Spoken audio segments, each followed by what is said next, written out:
the UK right to refuse to resettle more migrants like him. We're joined in the studio. I want to pick up with you first. That last point that said he was in fear of his life. Yeah, and so he came from Sudan to Libya. Sure.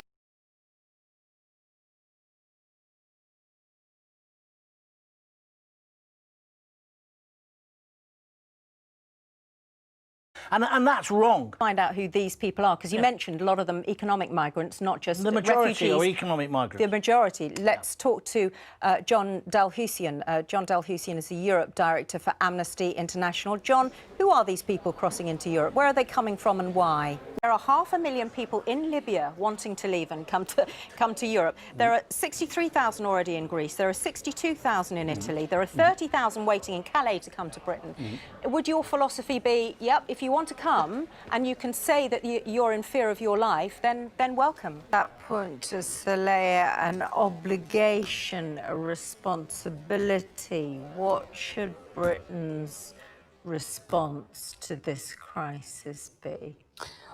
I see this from the being dropped by the Assad government and how many? I mean, if it's possible to quantify, how many would you say could come in to Britain? What could Britain's infrastructure cope with?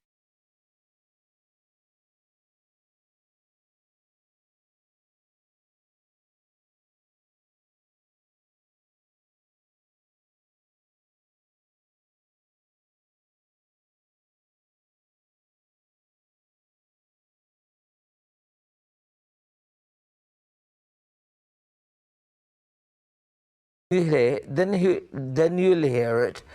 The distribution of wealth today is disproportionate. Families. Sixth largest done. Basically, the Australian policy is to say, you're not coming here, you can go to Papua New Guinea, or they've got detention centres there where the Secretary Andrew Marr said today, we need to look at the aid money we give countries they're coming from, help to stabilise them and make them a better economic prospect so that people do not spending some of the money that we're using to send out naval ships to strengthen borders, etc.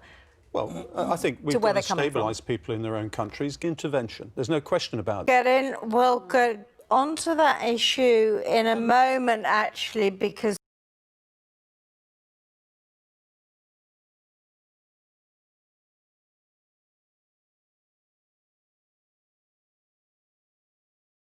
Lord Dannett has made comments about whether Britain's a world power and where our resources should be. For example, we gave 350... Guess who's using that money? Rogue state. The whole in a sec, but lots of you have been sending in your texts and tweets on this, and Tommy is here with them. What are people saying, Tommy? We've got a Facebook friend.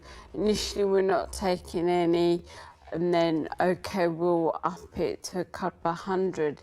Isn't People on Facebook, I'm not demonising them. I've got a Polish woman. She came here. She couldn't believe how easy it was to... Clock was reversed. If we ever needed it... Do keep your thoughts coming in on that. We'll read some more out later. It is the end of Armed Forces Week, where the public pay tribute to former and current servicemen and women. Now, to mark the occasion, the former head of the British Army, Lord Dannett, has been speaking to Sunday Morning Live about his career and his faith. The retired general also spoke of Britain's place in the world and the reduced capability he says we have as a military power. We're going to discuss those issues shortly. First, though, let's hear from Lord Dannett himself. Ade Adaptan, message for everyone there, Lord Dannett. Is Britain then still a formidable power on the global stage, and does our military might determine our place in the world? Let us know what you think. You can call, text, email or tweet. But Chris Parry is somebody who spent more than 30 years in the armed forces. Lord Dannett saying America's not sure it can depend on us anymore. That actually militarily it was too difficult, politically. Former Special Advisor to NATO, co-author of a report on defence acquisition for the 21st century. He joins us now from Manchester. Do you agree with what Chris Parry is saying, that basically the powers to exercise that? All right, Chris. The military is one of them. Make there, Chris, as well, about the fact that the threats are different now. They're wider now. And let's face it, we've been talking about them throughout the programme. It's the migrant crisis, it's the growth of extremism.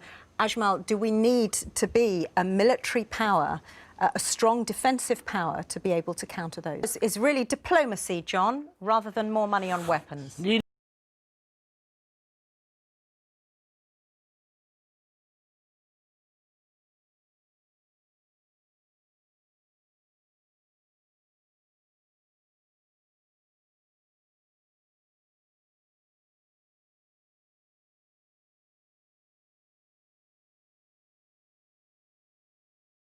More about this soft power idea that Ajmal's been talking about. Indra Adnan is the founder of the Soft Power Network, and she joins us from our newsroom studio. Welcome to the programme. Thanks. Not opposed, then it grows. Do you not need hard power to defeat evil? I think it's only diplomacy. Soft power is... We've destroyed Iraq and we've allowed those lunatics to take over those countries. We've had a lot of response back at home. John, just bear with me for a sec, because I want to hear from Tommy what people are saying. That's right, they're just coming through now on Facebook. Ken is saying... Thank you so much to all my guests here in the studio. Thanks to you for watching. We're going to be back next Sunday. Do hope you can join us then. Until then, have a very good day. Goodbye.